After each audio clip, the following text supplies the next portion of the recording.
السلام علیکم۔ آپ دیکھ رہے ہیں پاک سین 24 نیوز۔ میں ہوں آپ کی ہوسٹ شمائلہ خان۔ سکر سے رپورٹ کر رہے ہیں بیورو چیف محمد لطیف مغل۔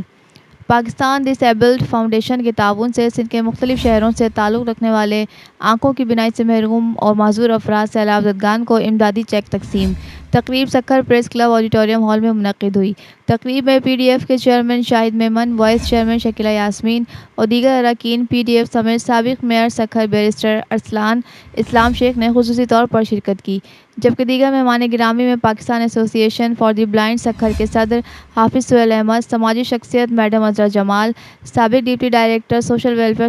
سید نصیر حسین شاہ اور دیگر تھے۔ تقریب میں سکر، گھوٹکی، جیکب آباد سٹی، جیکب آباد گڑھی، خیرو، جیکب آباد ٹھل، جعفر آباد جھٹپٹ، جعفر آباد بنی گاؤں، خیرپور، نوشہرہ فیروز، رحیم یار خان ونگ، ڈسٹرکٹ لیا کے سینکڑوں معذور افراد سیلاب زدگان میں امدادی چیک تقسیم کیے گئے اور خیر و عافیت سمیت ملک کی سلامتی اور خوشحالی کے لیے دعا کی گئی۔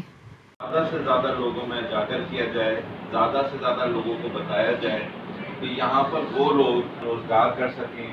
ان کی نیشنل آئیڈینٹیفیکیشن کے ایشوز ریزالو کیے گئے۔ پاکستان ڈس ایبل ایسوسی ایشن نے رابطہ کر کے، مذاکرات کر کے ان کے لیے ٹیکس ریلیفز جو ہیں وہ کلیم نہ صرف کروائے بلکہ نئی لیجسلیشنز کروائی۔ اور میڈیا کے توسط سے، سوشل میڈیا کے توسط سے یہ ضرور بتانا چاہوں گا کہ سر عبد المالک صاحب ہیں، وہ سر حافظ سہیل صاحب اور میڈم شکیلہ صاحبہ اور شاہد فیصل صاحب، ان سے میرا بڑا پرانا تعلق ہے، اور جو انہوں نے یہ کروڑوں روپے کے چیکس ماضی میں بانٹے اور آج بھی بانٹ رہے ہیں، اور یہ اتنے سارے میں نے آپ کو بتایا سائن کرائے گئے، جو بلائنڈ لوگ کی ایکٹیویٹی جو ہے ان لوگوں نے،